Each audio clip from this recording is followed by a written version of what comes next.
Hi, my name is Hannah Henderson, and I love making YouTube videos, reading, and writing. I, however, do not enjoy talking about my mental health status, but who does? I'm doing this video because Jack Carey's from Jack's Gap is right, and I want others to know they are not alone.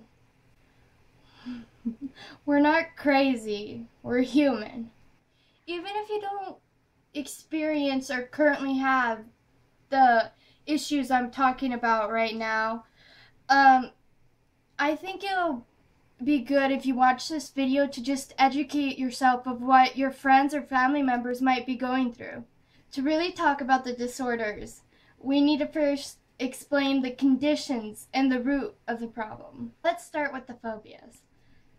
Okay, so it's agoraphobia, the fear of people, coloniphobia, the fear of people touching me, claustrophobia, the fear of small places, and monophobia, the fear of being alone, and sadly, the fear of stress, where I'm afraid of getting stressed by stressing myself out.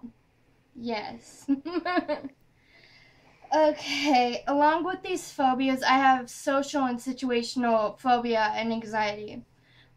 I also have PTSD and conversion disorder. PTSD is post-traumatic stress disorder, and it happens when you've gone through an extreme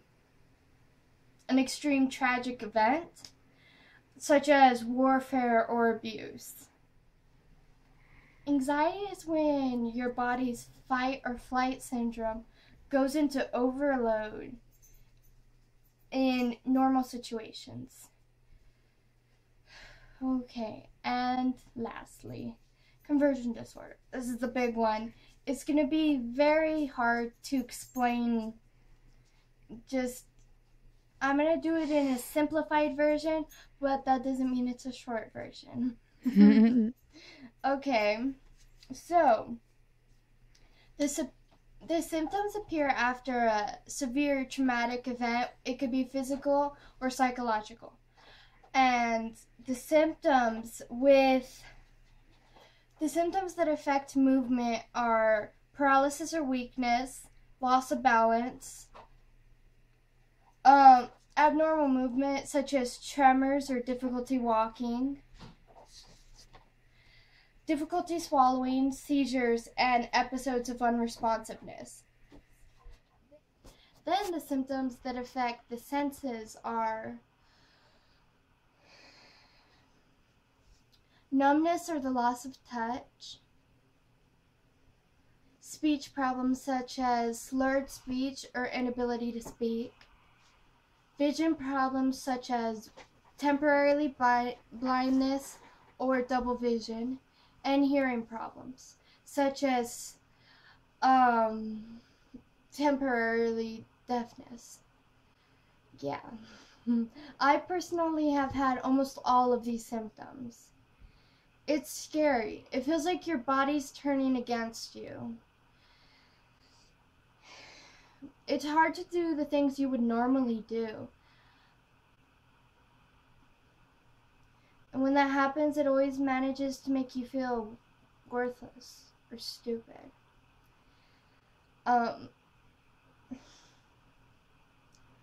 I can't say what I want because sometimes my mouth just won't physically open. I can't get up to make myself food. I can't pick something off the floor. I can't reach over and get something I need. I have to ask for help in every single one of these situations. And it kind of makes me feel like I'll never get over this. For the rest of my life, I'm always going to have someone at my side doing the basic things that I need. And sadly, it makes you feel like I'm never going to fall in love with anybody, because who would love someone that they have to take care of like a baby? And yeah.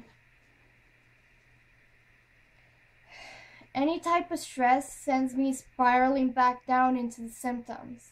My mom, at the end of the last school year, finished her master's in both math and science. And because the school would legally have to pay her more because she completed her master's, they fired her. And so throughout the summer, she was looking for a job, but you can't find school jobs in the summer. Then my mom's paying her college bills. There's 5 teenagers in the house. We have pets. We're paying off my sister's college bills when she's currently in college. And so we don't have money to pay the bills right now, or to even pay for food. And it's really hard, especially with me like this. I feel like there's nothing I can do to help anybody, and I'm gonna be stuck here.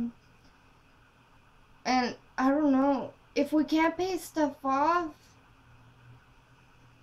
I haven't even celebrated my birthday, and it's January. My birthday was in September. It's hard when you know that you can't afford food, so why would you want to ask for something at all? And it makes you feel guilty for wanting things, because you shouldn't be wanting things like those. You should be wanting food and clothes and haircuts. Going out in public is very hard for me because of all the people and all the things going on. But I found a tool that does help me. It's a service dog. I thought service dogs were only for the blind or the deaf, but you can have one if you have PTSD, severe depression, or anxiety. They can just be with you, and you focus on the dog instead of your worries. And it's really wonderful. Sometimes you can even use your own dog. It depends on how they learn. The only thing I wish I had was people to stand by me and be my friends without judging me, because I know I can't control this. I know it's not just me. I know it's not just in my head. I know I'm not just being difficult. I have an illness. It's a part of me. It's who I am. I'm not perfect, but who is? It's very hard to admit all these things, even when I was writing it on paper. I mean, that's sad. And I believe we all need to take a stand for mental illness, because nobody should be allowed to degrade a person for something they can't even control. Yeah.